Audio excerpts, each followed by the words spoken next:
केंद्र सरकार ने 8वें वेतन आयोग का इंतजार कर रहे सरकारी कर्मचारियों को एक बड़ा तोहफा दिया है।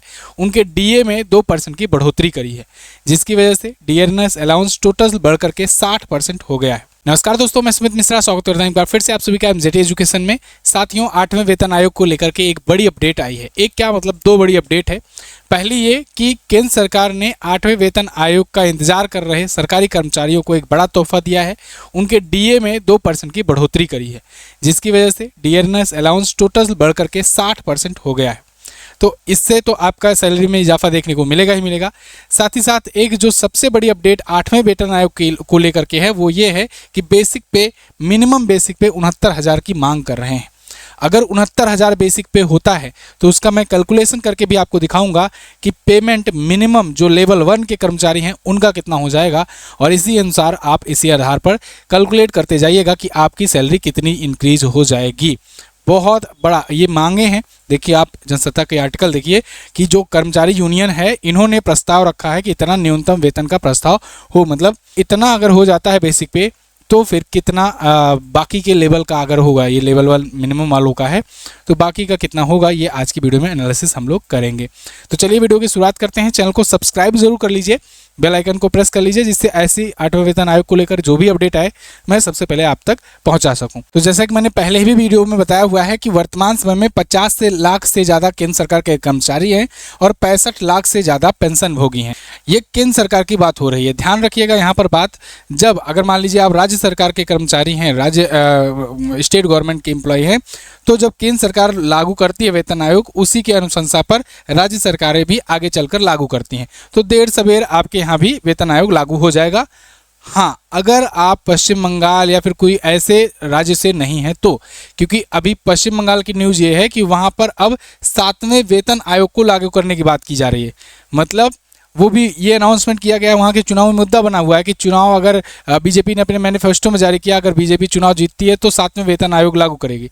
मतलब अभी वहाँ 6ठे वेतन आयोग के अनुसार वेतन मिल रहा है। बाकी जगहों पर 7वां वेतन आयोग खत्म हो चुका है। 8वां वेतन आयोग 1 जनवरी 2026 से लागू हो चुका है। हालांकि अभी वेतन आना बाकी है, क्योंकि जब आयोग अपनी फाइनल रिपोर्ट सौंपेगा तब 2027 के एंड तक वेतन मिलना शुरू हो जाएगा एरियर के साथ, 8वें वेतन आयोग के आधार पर। ठीक है, तो अब देखिए यहाँ पर क्या हुआ कि इसको लेकर के जो कर्मचारी यूनियन है, आप जानते हो हर जगहों पर यूनियन होते हैं, संगठन होते हैं जो अपने हितों के लेकर के बात करते हैं। जैसे मजदूर यूनियन हो गया, कर्मचारी यूनियन हो गया, वकीलों का यूनियन होता है, रेलवे का यूनियन होता है, मतलब हर जगहों का। तो ऐसे ही कर्मचारी यूनियन और मार्केट के अनुमान के बीच यहाँ पर बात यह आया कि भाई फिटमेंट फैक्टर जो है 3.83 के आसपास रखो। अगर इतना फिटमेंट फैक्टर रखोगे और वो सैलरी बढ़ करके मिनिमम 69,000 तक पहुँचे, बेसिक वाला यानी लेवल 1 का, यानी जो ग्रुप डी का कर्मचारी है उसकी इतनी सैलरी पहुँचे कम से कम, तब तो जाकर के वर्तमान महंगाई के अनुरूप हम लोग का एक सुटेबल, एक रिस्पेक्टेड अमाउंट मिलेगा। ये कहना है इन मजदूर यूनियन का कि मिनिमम इतना मिलना चाहिए लेवल 1 के कर्मचारियों का, क्योंकि इनको लग रहा है कि अभी जो सिस्टम चल रहा है उस हिसाब से सरकार कोशिश में है कि ये 1.8 से 2.46 के बीच रखे। तो ये इनको कम लग रहा है, उस वजह से ये डिमांड कर रहे हैं कि 3.83 जितना होना चाहिए फिटमेंट फैक्टर। अब यहाँ पर समझो ये फिटमेंट फैक्टर है क्या। फिटमेंट फैक्टर साथियों, ये वो फैक्टर होता है जिसकी वजह से सैलरी में, बेसिक पे में जिसका मल्टीप्लिकेशन होता है जब कोई नया वेतन आयोग लागू होता है। तो फॉर एग्जांपल, और 10 साल में एक बार वेतन आयोग लागू होता है। फॉर एग्जांपल, जैसे पिछला वेतन आयोग आया था 2016 में, फिर उसके बाद 2016 के बाद 2026 में 10 साल बाद 8वां वेतन आयोग लागू करना था। तो 2016 में जो आया था तो वो 6ठे वेतन आयोग की बेसिक पे में वो फिटमेंट फैक्टर से गुणा करके आगे बढ़ा दिया गया। अब 2026 में जो आया है, इसमें अभी आयोग बैठी हुई है, आयोग की सिफारिशें लागू होंगी। 18 महीनों तक इनका मौका दिया गया है। तो 18 महीने मतलब आयोग बैठा फरवरी के आसपास में, तो 18 महीने जोड़ करके आप समझो ये कि 2027 के अंत तक लगभग में, तो लास्ट क्वार्टर या सेकंड क्वार्टर में हो सकता है 2027 में आए इसकी सिफारिशें आए। अगर 2027 में इसकी सिफारिशें आती हैं तो वो सिफारिशें आयोग की ये बताएंगी कि कितना फिटमेंट फैक्टर रखना चाहिए। ये फिटमेंट फैक्टर डिसाइड कौन करेगा? पूर्व न्यायाधीश रही रंजना प्रकाश देसाई, इन्हीं की अध्यक्षता में वो आयोग बैठाया गया है और उस आयोग की सिफारिशें 18 महीने बाद लागू होंगी। जो ये कह देंगी कि इतना फिटमेंट फैक्टर चाहिए, उतना ही फिटमेंट फैक्टर माना जाएगा। जैसे कहते हैं ना कि मैच में अंपायर का निर्णय सर्वमान्य होगा, वही इनका निर्णय सर्वमान्य होगा। आयोग इनके ही अंडर में काम करेगा। अच्छा, अब एक बात यहाँ पर और ध्यान देने वाली बात है कि जब भी कोई नया वेतन आयोग लागू होता है तो डीए आपका शून्य हो जाता है। मतलब ये कि जैसे मान लीजिए कि आप मान लीजिए ग्रुप डी के कर्मचारी हो, तो ग्रुप डी में वर्तमान समय में 7वें वेतन आयोग के तहत 18,000 बेसिक पे मिल रहा है। अब बेसिक पे 18,000 मिल रहा है, लेकिन आप कहोगे कि सर हमको तो सैलरी ज़्यादा बढ़कर आ रही है। तो कारण ये है कि इस बेसिक पे में अब आपका डीएनएस अलाउंस जुड़ेगा, यानी महंगाई भत्ता जुड़ेगा। तो टोटल 58 से 2% बढ़कर 60% डीए हो गया है। मतलब अब इसका तो 60% निकाल लो डीए, तो 18,000 का 60% निकालोगे अगर 18 छक्का 108, तो मतलब 10,800 के आसपास तो डीए आ गया आपका। इसको ऐड कर लो। फिर उसके बाद एचआरए मिलता है, हाउस रेंट अलाउंस। इसके अलावा और भी डिपेंड करता है कौन से प्रकार की ड्यूटी है। अगर आप एक्स्ट्रा वर्क करते हो तो वो सब, ये सब कैलकुलेट होकर के कुल मिला जुला करके 30-32,000 33,000 तक सैलरी पहुंचती है लेवल 1 की, है ना। ऐसे ही अगर लेवल 2 है, लेवल 3 है, तो उनका सबका बेसिक पे बदलता जाएगा। उसी पर उनका जितना बेसिक पे होगा उसी पर डीएनएस अलाउंस यानी डीए मल्टीप्लाई होगा। तो यहाँ पर ये ध्यान देने वाली बात है कि जब नया वेतन आयोग जब भी लागू होगा, मतलब जब भी उसकी सिफारिशें लागू हो जाएंगी, तब से डीए शून्य कर दिया जाएगा। अभी जब तक आयोग की सिफारिशें नहीं आई हैं तब तक ये डीए मिल रहा है और अब डीए अभी बढ़ता ही जाएगा। तो देखो सरकार यहाँ 2% 1% बढ़ा रही है, कई बार 3% एक साथ बढ़ा देती है।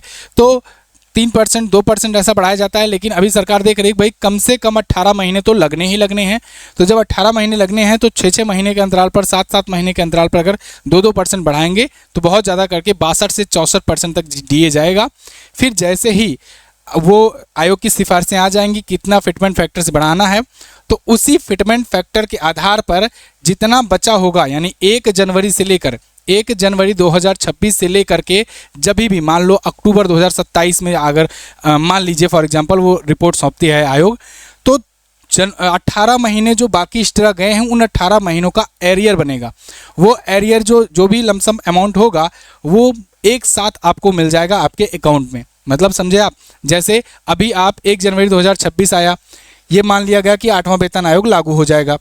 अब इससे लेकर के आपकी जो सैलरी बढ़ रही है जनवरी का, फरवरी का, मार्च का, अप्रैल का, आप सैलरी देख रहे हो वही पुरानी वाली आ रही है। डीए जाकर अब बढ़ रहा है, मतलब कि उसमें 2% और इजाफा होकर के अब मिल रहा है, लेकिन वही पुरानी वाली सैलरी अभी मिलती चली जा रही है।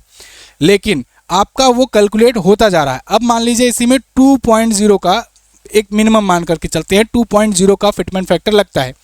तो 2.0 का फिटमेंट फैक्टर मतलब बेसिक पे में इतना मल्टीप्लाई हो जाएगा पिछले वाले से। तो अभी 18,000 अगर बेसिक पे है तो 18 दूना 36,000 हो जाएगा बेसिक पे।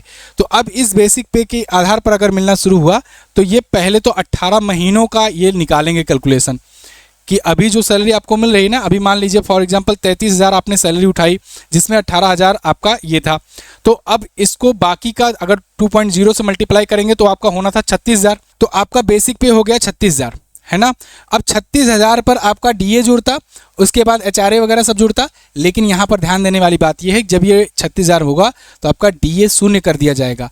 तो बाकी का 36,000 में डीए को 0 मान करके फिर एचआरए ये सब वगैरह जोड़ करके जो बनेगा आपका अमाउंट वो मिलेगा। मतलब 33 अभी पा रहे हो, तो अगर 33 से बढ़ करके आप एचआरए और बाकी जो अलायंस है वो सब जोड़ करके आपका मान लीजिए पहुँचता है 45,000, है ना। तो 45,000 बढ़ता है तो आपको आपका बचा कितना, 12,000 एक्स्ट्रा बचा।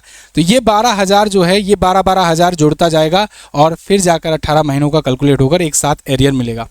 ऐसा मत समझना कि यहाँ डीए भी जोड़े हैं और उसके बाद ये भी जोड़े हैं, फिर आगे चल करके वो सब पूरा कैलकुलेट करके इसके साथ देंगे। 60% डीए वाला भी मिल जाएगा, बैठ जाओगे, और उसके बाद एक्स्ट्रा जो मिलेगा वो भी मिलेगा। नहीं, डीए शून्य मान लिया जाएगा उसके बाद से ही, तो उसी हिसाब से कैलकुलेट होगा। अब इसमें भी सस्पेंस है, कोई ज़रूरी नहीं है, हो सकता है सरकार ऐसा भी करे कि भाई चलो अभी तक डीए जो मिल रहा है जितना मिला उतना मिला, ठीक है, इसके बाद बेसिक पे से कैलकुलेट करके एक्स्ट्रा बढ़ाकर अमाउंट दे दिया जाए। लेकिन मुझे नहीं लगता है कि डीए को ये लोग कैंसिल आउट करेंगे, वो भी इंक्लूड करेंगे, मतलब उसको भी डिडक्ट करेंगे माइनस करेंगे। तो ओवरऑल जब सैलरी बढ़ करके आपको मिलेगी जब से, तो एक तो पहले तो लमसम अमाउंट मिल जाएगा, एक साथ एक मुश्त अमाउंट मिल जाएगा जो आपका एरियर बनकर आएगा। उसके बाद से आपकी सैलरी बढ़ करके मिलेगी। अब अगर मजदूर यूनियन की बात माने, जो कि बहुत ज़्यादा एक्सपेक्ट कर रहे हैं कि मतलब ये तो कह रहे हैं मजदूर यूनियन की मांग है 3 गुना से भी ज़्यादा हो, मतलब ये देखिए 3.83 लगभग 4 पॉइंट का 4x का ये मल्टीप्लाई चाहते हैं, मतलब फिटमेंट फैक्टर चाहते हैं लगभग में। तो अगर इतना हो जाता, इतना तो मतलब बहुत ज़्यादा एक्सपेक्टेशन हो गया है। लेकिन हो सकता है नेगोशिएशन वाला टेक्निक यहाँ पर काम करे कि मजदूर यूनियन इतना मांग रहे हैं, इतना कह रहे हैं कितना मिले, तो हो सकता है 3% तक आते आते सरकार मान जाए, या हो सकता है कि 2.8586 तो बहुत पहले से ये चर्चा चल रही थी, या फिर हो सकता है 3.3 से मान जाए फिटमेंट फैक्टर। ठीक है, गलती से बार बार मुंह से परसेंट निकल जा रहा है, परसेंट नहीं होगा, ये फिटमेंट फैक्टर मल्टीप्लाई फैक्टर है ना। मैंने आपको पूरा सब कुछ बता दिया। तो अगर आपको ये और डिटेल में समझना है कि होता क्या है, तो पिछली वीडियो देखेंगे तो आपको समझ में आ जाएगा, क्योंकि कुछ चीज़ें मैंने बाईपास करके डायरेक्टली ये समझ करके आपको बताया कि आपने पिछली वीडियोज़ देखी होंगी और वो चीज़ें आपको समझ में आ रही हैं। बाकी और टेक्निकल टर्म इसका जो है, अगर वो डिटेल में जानना चाहते हैं तो पिछली वीडियोज़ को देखिए। 8वां वेतन आयोग MJT एजुकेशन लिख करके सर्च करेंगे तो आपको मिलेंगी वीडियोज़। और बाकी ये न्यूज़ थी, ये अपडेट थी, आपको कैसी लगी आप कमेंट करके जरूर बताना। वैसे आपको क्या लगता है, आपके हिसाब से कितना फिटमेंट फैक्टर होना चाहिए, कमेंट करके जरूर बताना। अगर आप किसी एग्जाम की तैयारी कर रहे हो तो अभी आपके लिए सुनहरा अवसर है कि आप करंट अफेयर अच्छे तरीके से मजबूत कीजिए, क्योंकि करंट अफेयर से ही आजकल क्वेश्चन बहुत ज़्यादा पूछे जा रहे हैं। तो ऐसे में हर महीने की मंथली मैगजीन आती है, ई बुक आती है अपनी। इसके अलावा जो 6 मंथ का है, ईयरली है, ये सब भी ई बुक आती है। इसके अलावा कंप्यूटर की ई बुक और भी तमाम प्रकार के सब्जेक्ट वाइज भी ई बुक मिलते हैं। ये सारी चीज़ें आपको हमारे एप्लीकेशन MJT ऐप पर मिल जाती हैं। MJT ऐप पर जाकर आप बेस्ट ई बुक सेक्शन में जाकर चीज़ें ले सकते हैं। और देखिए हर मंथ की जो ई बुक आती है वो मात्र 20 रुपये की होती है ना। ब्रह्मास्त्र जो पूरे साल भर का कंटेंट है वो केवल 99 रुपये में, तो मतलब बहुत ही कम दाम में भी आपको ये ई बुक मिल रही हैं और पूरा का पूरा कंटेंट मिलेगा डिटेल एक्सप्लेनेशन के साथ। अगर आप UPI से लेना चाहते हैं तो इस नंबर पर व्हाट्सएप कीजिए, आपको वो भी मेथड बताया जाएगा। Thank you so much. मिलेंगे अगली वीडियो में, अगली क्लास में। तक के लिए नमस्कार, जय हिंद, वंदे मातरम।